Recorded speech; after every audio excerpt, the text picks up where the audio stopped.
오늘은 회개의 복음이라는 제목으로 하나님 말씀 전가하도록 하겠습니다. 마가복음이 예수 그리스도의 복음의 시작이라고 시작되죠.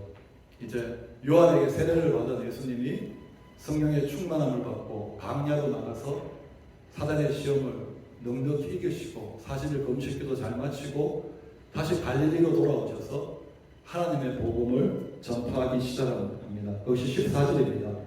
요한이 잡힌 후 예수께서 갈릴리에 오셔서 하나님의 복음을 전파하여 예수님이 하나님의 복음, 하나님 나라의 복음을 전파했습니다. 예수님의 전파하신 복음의 그 메시지의 핵심이 무엇일까요? 예수 잘 믿으면 천당, 안 믿으면 지옥일까요? 15절에서 마가가 14절에 예수님이 전파하신 하나님의 복음의 메시지의 핵심을 정리해 줍니다. 15절 저기 떴죠? 이르시되 때가 찼고 하나님의 나라가 가까이 왔으니 회개하고 복음을 믿으라. 예수님의 메시지의 핵심은 하나님의 나라가 가까이 왔다. 너희들이 어떻게 해야 되냐? 그 가까이 온 하나님의 나라에 우리가 어떻게 반응해야 됩니까? 회개하고 복음을 믿어라. 지금 현대에는 사실 회개보다는 믿음을 강조하지 않습니까? 그런데 마가는 복음을 믿어라, 믿음 앞에 회개를 선행해서 기록하고 있습니다. 마가가 실수로 순서를 잘못 기록한 걸까요? 복음을 믿고 회개하라 이렇게 기록해야 되는데 마가가 순서를 잘못 기록한 걸까요? 마태는 예수님이 전하신 복음의 핵심을 마태복음 4장 17절에서 이렇게 요약 정리해 놨습니다. 마태복음 4장 17절 마태가 예수님이 전한 복음을 요약했습니다. 같이 읽겠습니다. 이때부터 예수께서 비로소 전파하여 이르시되 회개하라 천국이 가까워 왔느니라 하시더라. 회개하라 하나님의 나라가 가까이 왔느니라. 마가는 믿음보다 회개를 앞세우고 마태는 아예 믿음을 빼버리고 회개만 말하고 있습니다. 제가 하고 싶은 말은 믿음이 중요하지 않다는 말이 아니라 우리의 믿음이 회개에 이르는 믿음이 되어야 된다는 말씀입니다. 우리의 믿음이 회개라는 열매를 맺는 믿음이 되어야 된다는 것이죠. 행위가 없는 믿음, 죽은 믿음이라고 야고보가 했듯이 회개라는 행위를 낳지 못하는 믿음은 죽은 믿음이라는 거죠. 하나님의 나라의 복음을 전파하는 예수님의 메시지의 핵심은 회개였습니다. 회개의 복음이라고 말할 수 있습니다. 그러면 예수님이 성천하시고 성령 충만함을 받은 제자들이 복음을 전하기 시작했습니다. 제자들이 복음을 전한 그 메시지의 핵심이, 복음의 핵심은 무엇일까요? 사도행전 26장 20절에서 사도 바울과 제자들이 다메섹과 예루살렘과 온 땅에 전한 복음의 핵심을 이렇게 정리하고 있습니다. 사도행전 26장 20절 같이 읽겠습니다. 먼저 다메섹과 예루살렘에 있는 사람과 유대 온 땅과 이방인들에게까지 회개하고 하나님께로 돌아와서 회개에 합당한 일을 하나 전하고. 제자들이 복음 전하고 오히려 예수님보다 회개를 더 강조하고 있습니다. 회개만 할 뿐만 아니라 회개에 합당한 열매, 일을 하라고. 제자들이 전한 복음의 핵심도 회개입니다. 하나님의 나라와 회개는 이것은 어떻게 뗄래야 뗄 수가 없는 관계라는 거죠. 회개라는 좁은 문을 통과하지 아니하면 하나님 나라에 들어갈 수 있다 없다? 없다는 거죠.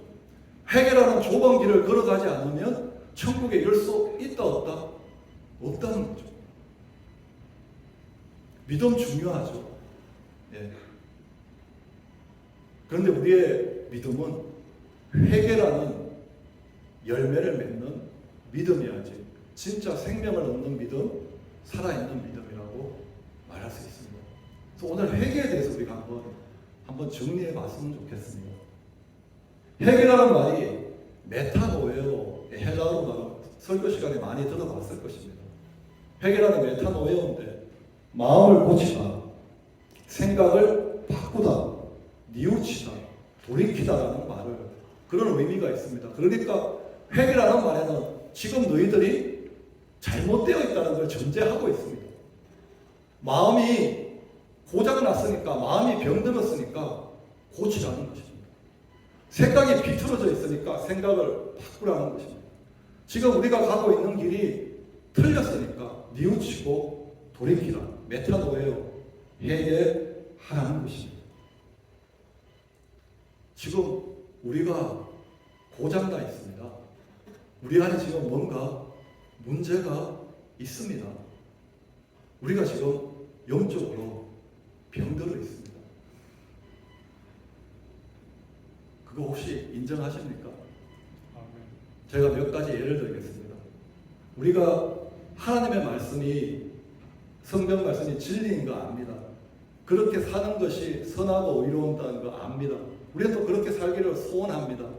그런데 그렇게 살기가 쉽습니까? 아니면 그 말씀을 거역해서 내 마음대로 살기가 쉽습니까? 후자 쪽이죠. 예, 우리가 주의 영광을 위하여, 하나님을 위하여 살아야 된다는 거 압니다. 근데 그렇게 사는 게 쉽습니까? 아니면 나를 위하여 사는 것이 되게 자연스럽습니까? 나를 위하여 사는 것은 별로 힘쓰지 않아도 그렇게 됩니다. 하나님을 위해서 사는 것은 엄청나게 힘듭니다. 또 한 가지 더 예를 들겠습니다. 우리는 자식들한테 남을 배려하라, 이타적으로 살아라. 이타적인 삶이 존경받는 삶이고 훌륭한 삶이라는 거 압니다. 근데 이타적으로 사는 게 싫습니까? 이기적으로 사는 게 싫습니까? 이타적으로 사는 것보다 이기적으로 사는 게 쉽습니다. 항상 기뻐하라, 쉬지 말고 기도하라, 범사에 감사하라. 그리스도 예수 안에서 너희를 향하신 하나님의 뜻입니다. 항상 기뻐하며 사는 게 쉽습니까? 항상 우울하고 근심하고 걱정하고 사는 게 더 우리한테 일상이 됩니까? 감사가 쉽습니까? 불평이 쉽습니까? 원망이 쉽습니까? 기도가 쉽습니까? 기도 안 하는 것이 쉽습니까?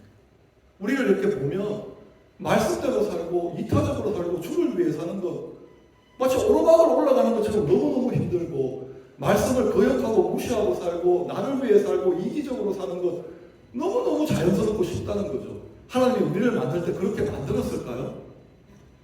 그렇게 안 만들었죠. 하나님의 형상으로 완벽하게 만들었는데 우리가 지금 이런 본성, 이런 성향을 가졌다는 것은 우리 안에, 다른 말로 하면 뭔가 고장이 났다는 거죠.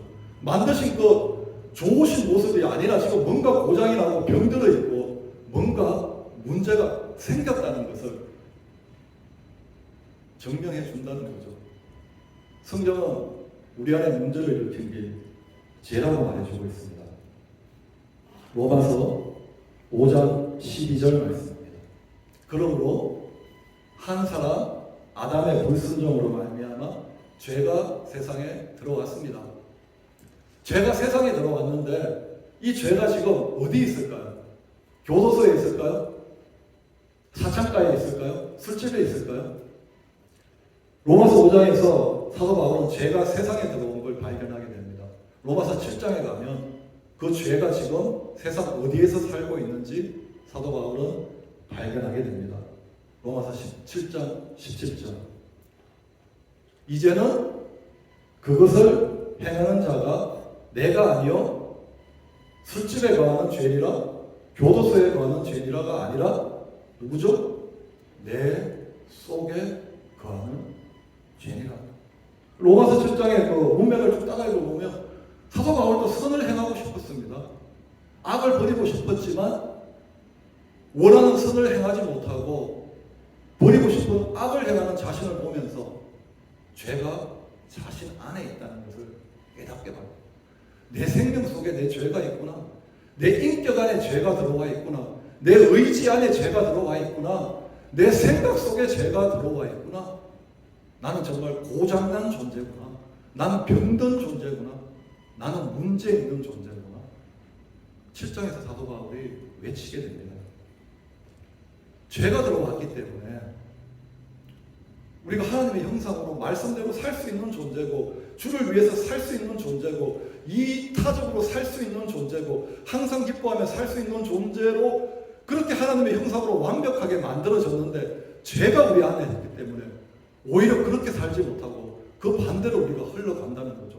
죄가 우리 안에서 행하는 일이 뭡니까? 질서를 망가뜨려 봅니다. 죄가 들어온 것에는 무정부 상태가 되고 질서가 망가지게 됩니다. 암세포가 들어오면 몸의 질서가 깨어지듯이 죄가 들어오면 영적인 질서가 깨어집니다. 우리 몸의 질서가 어떻게 됩니까? 발이 위에 있습니까? 머리 위가 있습니까? 머리가 위에 있죠. 발은 밑에 있죠. 머리의 명령을 따라 이 발이 움직이죠. 수행을 하죠. 우리 영적에도 우리 속사람이 있잖아요. 하나님이 질서를 만들었습니다. 만물의 머리는 하나님이라고 하셨습니다. 속사람의 머리는 하나님. 그리고 아담이 하와를 봤을 때 너는 내 뼈 중에 뼈요, 내 살 중에 살이라고 했습니다. 그리고 내 이웃이 내 몸, 내 뼈가 되고 내 살이 되고, 그리고 나는 발. 그것이 우리 속사람이 하나님의 만드신 영적인 모습이었습니다. 하나님의 머리, 이웃은 내 뼈와 살, 그리고 나는 발이 되어 하나님의 명령을 따라서 하나님을 섬기고 이웃을 섬기는 존재, 그런 존재로 우리가 속사람의 질서가 만들어졌습니다. 우선순위로 따지면 하나님이 첫 번째, 그리고 이웃이 두 번째, 내가 세 번째가 되는 순서로 하나님께서 인간을 만드셨습니다. 예수님이 이 땅에 왔을 때 한번 우리가 예수님의 삶의 우선순위를 한번 보겠습니다. 예수님의 삶의 우선순위의 첫 번째가 누구죠? 예수님인가요? 하나님인가요? 예수님은 삶의 우선순위가 하나님이셨습니다. 하나님의 주시는 말만 하고, 하나님이 가라는 곳에만 가고, 하나님이 십자가로 가라면 십자가로 갔습니다. 그리고 예수님의 우선순위의 두 번째는 사람이었습니다. 자신의 이웃이었습니다. 40일 동안 금식해서 굶었을 때 예수님은 자신을 위해서 떡을 만들지 않았습니다.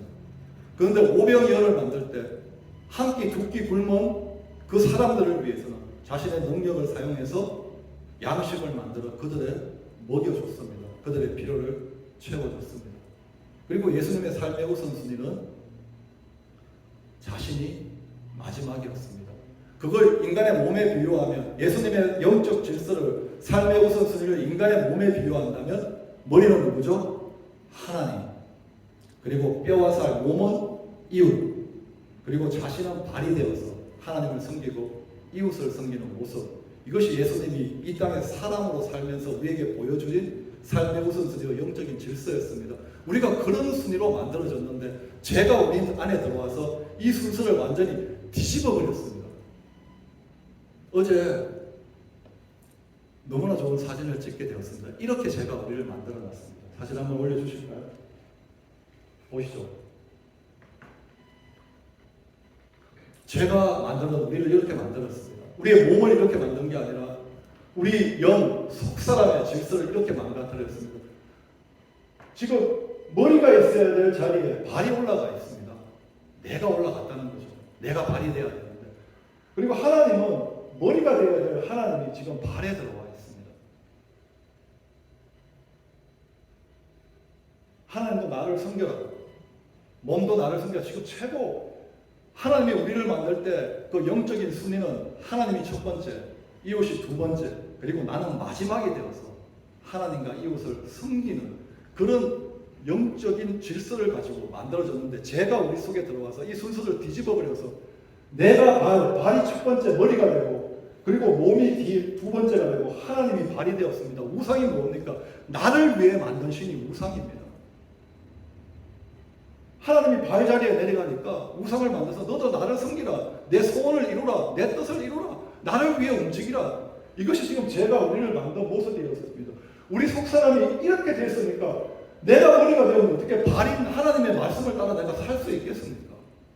내가 머리가 되어 있는데 어떻게 내가 저 몸을 위해서 이타적으로 살 수가 있겠습니까? 내가 머리가 되어 있는데 어떻게 내가 주를 위해 살 수 있겠습니까? 나를 위해 살죠. 근데 문제가 무엇인가 하면 우리는 지금 다 이렇게 되어 있는데, 모든 사람이 죄인이라는 말은 모든 사람 안에 죄가 들어왔단 말이고, 그리고 그 죄로 말미암아 모든 사람의 그 영적인 질서가 무너져서 거꾸로 되었다는 말씀이거든요. 모든 사람의 영의 모습을 보면 하나님의 눈에 볼 때 우리의 모습은 이런 모습입니다. 아주 흉측한 모습이죠. 만물되고 거짓된 것이 사람의 마음이라 아름답게 지어진 우리 인간의 모습이 이렇게 망가졌다는 거죠. 죄가 거꾸로 뒤집어 놓았다는 거죠. 그런데 우리는 이렇게 우리 지금 속사람이 뒤집어졌는데 고장이 져 있는데 몰라요. 왜냐? 모든 사람이 다 이렇게 살고 있으니까 당연한 줄 압니다. 예를 들겠습니다. 자, 한 동네에 100명의 사람이 살고 있는데 100명이 다 애꾸눈입니다. 태어나서 보니까 엄마 아빠도 애꾸눈, 학교에 가도 애꾸눈, 직장에 가도 다 애꾸눈입니다. 애꾸눈이 정상인 줄 알겠죠? 전혀 비정상이라고 생각하지 않겠죠? 그런데 그 100명이 모든 사람이 애꾸눈인데 두 눈 가진 정상인 사람이 들어왔습니다. 누가 정상이 되고 누가 비정상이 되는 겁니까? 애꾸눈은 정상이고 두 눈 가진 사람이 비정상이 되는 겁니다. 자, 모든 사람이 저렇게 된 영적인 질서를 삶의 원수를 가지고 살 때 누가 들어왔죠?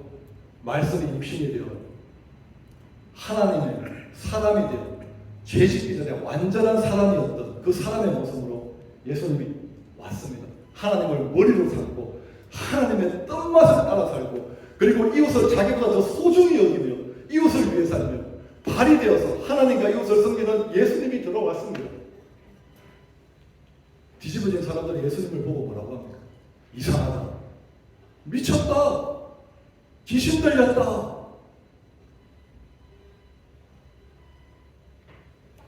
예수님이 말씀하십니다. 때가 찼고 하나님의 나라가 가까이 왔다. 회개하라. 이거 뒤집으라는 겁니다. 다시 뒤집을 수 있나요? 좀 비슷하죠? 이게 회개입니다.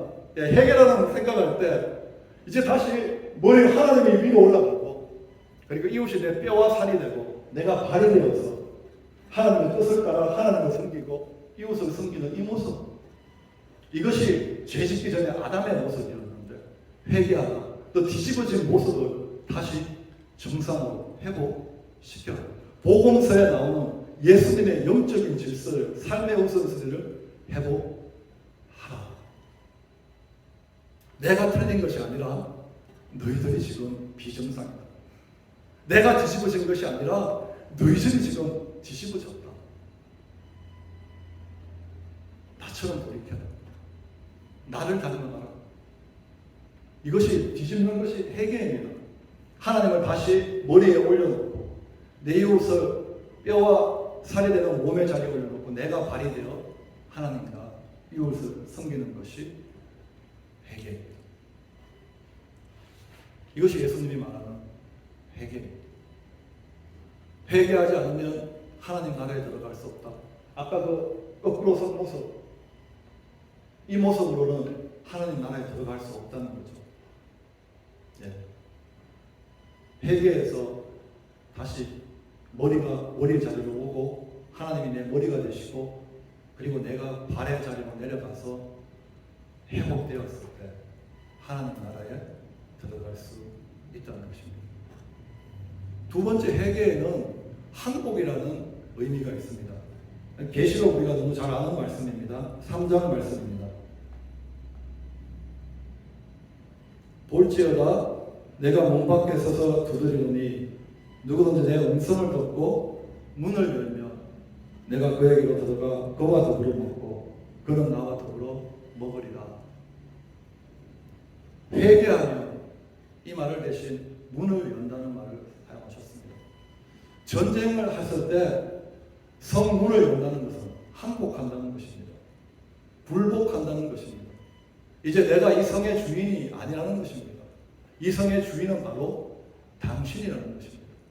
모든 반항과 모든 거역을 포기하고 복종에 무릎 꿇는 문을 열면 전쟁에서 문을 열 때 손님으로 그 왕을 맞이하는 것이 아니죠.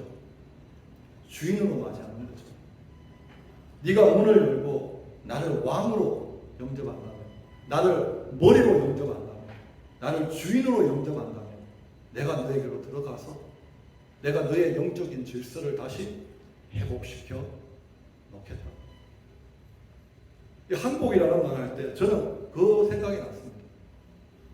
우리가 틀렸다는 것을 인정하지만 우리 스스로 영적인 질서를 회복시킬 수 있는 힘이 있습니까? 능력이 있습니까? 없습니다. 우리에게는. 오직 힘으로 안 되고 능으로 안 되고 하나님만이 우리의 영적 질서를 회복시켜 주실 수 있습니다. 암 환자가 자신이 암이 있다는 것을 발견되었습니다. 근데 스스로 암을 고칠 수 없잖아요. 수술칼을 가진 의사에게 갑니다. 의사가 칼로 자기 배를 찌고 죽든지 살리든지 의사한테 자신을 맡기는 것입니다. 그것이 항복입니다. 하나님만이 내 영적인 질서를 회복시킬 수 있습니다. 말씀의 칼로 나를 찔러 수술해서 고쳐 주십시오. 내 힘으로 안 됩니다. 내 영으로, 내 능력으로 안 됩니다. 목사가 된다고 저 질서가 회복되는 거 아닙니다. 40일 금식 기도했다고 저 질서가 회복되는 거 안 됩니다. 우리 힘으로, 인간의 힘으로, 능력으로 제가 뒤집어 놓은 영적인 질서를 회복시킬 수 없습니다.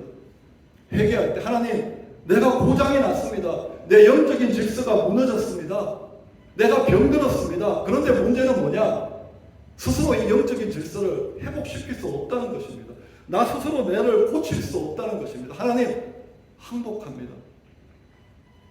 주님만이 나를 회복시키실 수 있습니다.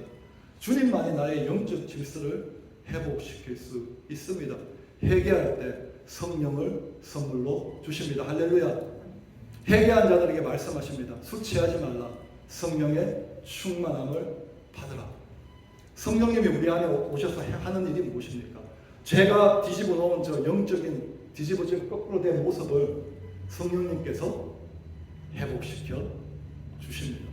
다시 하나님을 머리의 자리로 올려주시고 머리에 있던 나를 다시 발의 자리로 내려가게 해주십니다. 그것이 성령님이 하시는 일입니다.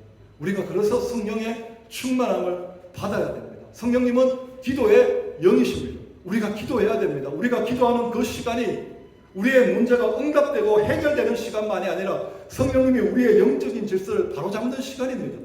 우리가 말씀 묵상하는 그 시간이 성령님께서 우리의 영적인 질서를 다시 바로잡는 시간이기 때문에 매일매일 우리가 기도와 말씀을 통해서 성령님께 나를 고칠 수 있도록, 나를 수술할 수 있도록 성령님께 내 자신을 내어 드리는 것입니다. 그럴 때 성령님께서 우리를 영적인 질서를 원래의 모습대로 회복시켜 주셔서 하나님 나라의 백성으로 세워주셔서 하나님 나라에 들어가기에 합당한 모습으로 우리를 세워주셔서 회복시켜 주시고 영적 질서를 회복시켜 주십니다. 할렐루야. 말씀을 정리하겠습니다. 예수님이 전하신 복음의 핵심, 제자들이 전하신 복음의 핵심, 회개의 복음이라는 사실을 잊지 마시기를 예수 그리스도의 이름으로 축원합니다. 믿음 중요합니다. 하지만 우리의 믿음이 어디에 이르러야 된다고요? 회개에 이르는 믿음이 되어야 됩니다. 회개는 삶에서 우리가 잘못했던 것을 고백하는 것도 회개이지만 근본적인 회개는 아까 우리 그림에서 보았던 것처럼 죄로 말미암아 뒤집어진 우리 영적인 질서를 다시 하나님을 머리에 올려주고 이웃을 내 몸에 두고 내가 발이 되는 자리로 내려오는 것, 그것이 바로 회개입니다.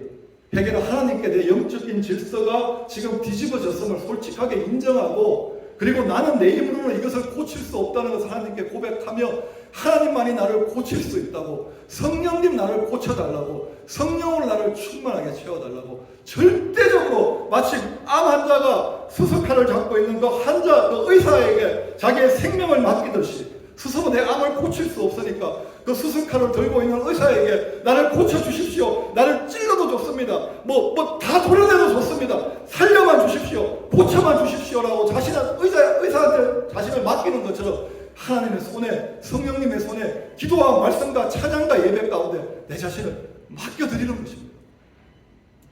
그때 의사가 그 암 환자를 벨로 찌고 죽이는 것 같지만 다시 암덩어리를 떼어내고 몸의 질서를 바로 잡듯이 성령님께서 우리의 질서를 바로 잡습니다. 회개하고 성령의 충만함을 받아서 하나님을 온전히 머리로 삼고 발휘된 영적 질서가 회복되어 오늘 이 시간부터 하나님의 나라를 누리면서 하나님의 나라를 맛보면서 하나님 나라 들어가시기를 예수 그리스도의 이름으로 축원합니다. 아멘.